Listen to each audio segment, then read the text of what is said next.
So we got a different type of video here today, boys, because we got a trailer today for a game that hit me like a freight train, because I had not heard even a single thing about this game. I am of course talking about the Silver Palace trailer. And honestly, I am really excited for this game after watching its trailer and the gameplay segment that they put out. Now obviously, this looks to be a very early build of the game. It doesn't really run that smoothly, and there doesn't seem to be that much in the game yet, but that's kind of an insane statement considering the graphics look ridiculously good. Honestly, outside of the frame drops, this game is probably the best looking of all the gachas I play. It's better than Wuwa, better than Genshin, better than all of them, which is insanely impressive to me. Genshin and Wuwa already look like incredible games, where I've just been able to walk around admiring the scenery. And this game, not only do I think it looks better, it has an entirely different vibe, meaning I'm not going to get tired of it as fast. You see, in Genshin and Wuwa, there's all these mountains and like plains and stuff like that. There's a lot of nature. But Silver Palace seems to focus a lot more on an urban environment, specifically Victoria-level European cities. And honestly, that's a genre that we really haven't tapped into enough, because that is kind of like one of the most famous aesthetics out there just in the world. I'm kind of shocked it took this long to get a mainstream gacha game with this aesthetic. Now obviously this is just the first region. Wuthering Waves looked like a lot more of a dreary and sad place when we only had Jinzhou, and then we got Renacida to make it a lot more lively and colorful. So obviously I'm not gonna act like this Victorian era England is going to be the vibe of the entire game, but based on what we've seen, this definitely seems to be what we are going to be focusing on in the first area of the game, at least during the 1.0 update, and honestly, I'm really happy about that. Now in the trailer, we got to see some of the cutscenes and also some voice lines that indicate what the story is going to be about.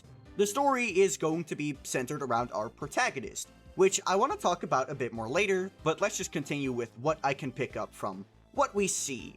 The protagonist seems to be a detective, one that has been tasked with solving numerous crimes. And knowing gacha game storytelling, all of these crimes that we're going to be looking into are most likely going to be linked to a certain catastrophe that is befalling the city based on later cutscenes that we can see from the trailer.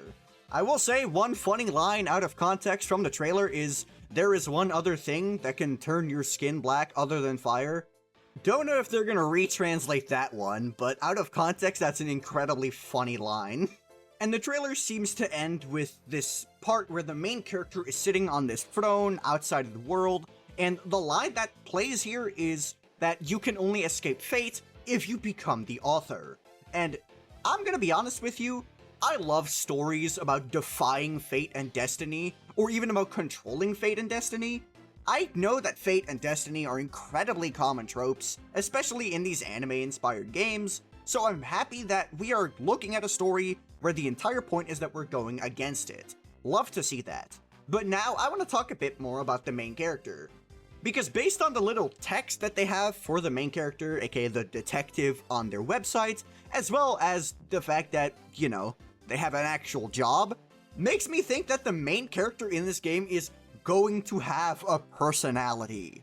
And when I say going to have a personality, I mean it's not a self-insert. Now, because the character's name is the detective, there's a high chance we still get to insert our own name. That's basically common practice at this point. But that doesn't mean they can't have a personality. And if this character has a personality that we don't control, like if this is not a self-insert, I'm going to be incredibly happy. I'm just tired of being forced to talk through these characters that I do not vibe with at all.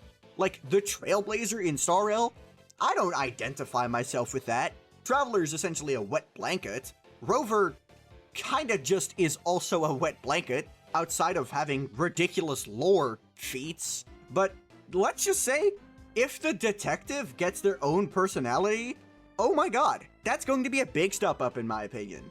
Another thing about the detective is that apparently, one of their loved ones was killed 3 years ago in the city that this game takes place in. Which makes me think, okay, cool. There is a personal tie for the main character here. Which again, makes me think that this main character is going to have their own personality. But an additional thing that I would like to say about this main character is they seem to have a life, which in modern gacha is insane, because Traveler and Rover just kind of appeared in the world, and while the Rover has been in Solaris before, it's definitely...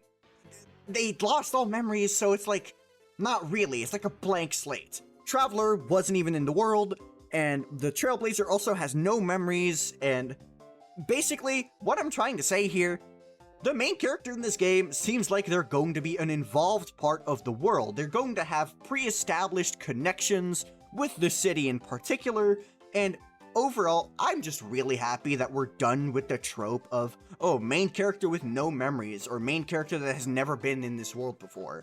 I'm just really happy that we finally get a main character that seems to have some connection to what's going on. Thank the lords. Then I wanted to talk a bit about the combat. We haven't seen that much of the combat, but what we have seen gives us an okay idea of what it's going to look like. We have 4 party members, much like Genshin and Star Rail, and it seems to be a mix of ranged and melee combat with a parry mechanic as well as a sort of flurry rush mechanic from Breath of the Wild, where you can shoot at enemies from a range and then you can quickly approach them with this flurry rush-like attack, and it seems to have a lot more special effects than the regular melee attacks, which makes me think it's a sort of special move. Again, there's really not that many details about these mechanics, so I'm kind of just spitballing here. From what I've seen, there doesn't seem to be that much synergy between characters. There isn't really something as overt as an intro skill or an outro skill. I haven't seen any off-field hits from any characters, so I'm assuming that all characters do most of their job on the field, but again, I'm just guessing here. But it could also be that the starter characters they were using in that gameplay segment were just not synergistic at all, or just weren't good, or didn't really do anything. I don't know. Again, I'm just guessing here. But it seems like team synergy isn't playing as much of a role in this game, based on the gameplay we have seen. And then, also, to talk about the mechanics themselves, first of all, I guess we'll start with the parry. That seems pretty simple. The indicator looks a lot like the one for Wuwa's parry system, but the parry itself looks to be pretty different from Wuwa's, because instead of just stunning the enemy and you keep going, you're both locked in an animation.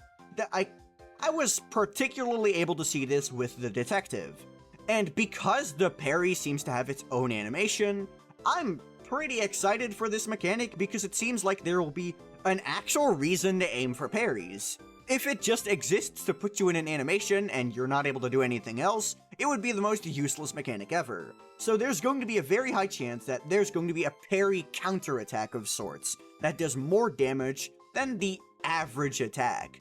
And I really hope that this is the case, because rewarding defensive play is not something that really exists in the current big gachas. Usually it really is just about pushing out as much damage as possible, and if you need to interact with the game in a defensive manner, usually it's because it's a damage loss if you don't.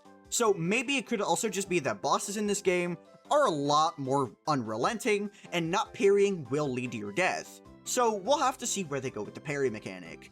The sort of flurry rush seems to just be a good bit of damage and a gap closer.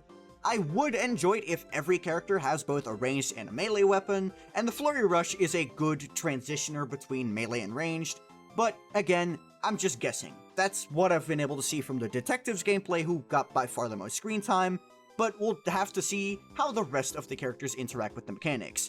I really am just guessing here. And then the final thing I want to talk about is the traversal. First of all, horse. Tokyo Drift horse. What? That is an absurd concept, and I am all here for it.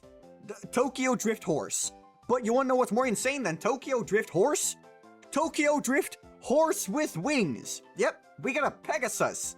Why? I don't know. I'm assuming this horse is like a lore thing I wouldn't understand, but I just think the sheer fact that we ride a horse is good enough for me. I think that's funny. And let me tell you, the horse is fast. Like, my guy's not messing around. This horse, it's going places. And the fact it has wings too is ridiculous. Like, this seems to be an incredibly fast way to travel throughout the world. Which makes me think one of two things are the case. Either number one, the city is incredibly large and places of interest are incredibly far apart, or number 2, there just isn't much exploration to do and the city mostly serves as a way to go from point A to point B. I think the second one would be more boring, but honestly it seems more likely to me. I didn't see anything in the form of like chests or like actual interesting things in the world or challenges. I mostly just saw an empty barren city with buildings you can enter. So I'm gonna be really honest here, I'm not entirely sold on the exploration, but honestly, if we get a gacha game that isn't about exploration, I'm completely fine with that. If we do something in the style of Zenless, where it really is just primarily about combat missions and exploration takes a bit of a backseat, completely fine with me. I don't need every single game to be Breath of the Wild or Tears of the Kingdom or even Elden Ring. Not every game has to be an open world, guys. We can just have a fun little city to walk around in. But that's my opinions on Silver Palace. Let me know in the comments below what you think of it. I'm definitely going to be trying this game out when it does come out. I don't know if I'm going to make videos about it, we'll need to get more information about the game for that. But honestly, I'm really excited. And while you're down there, be sure to like the video and subscribe to the channel. I do primarily Wuthering Waves content, but I will be trying to cover news for this game as it comes out. But that'll be all from me. Peace.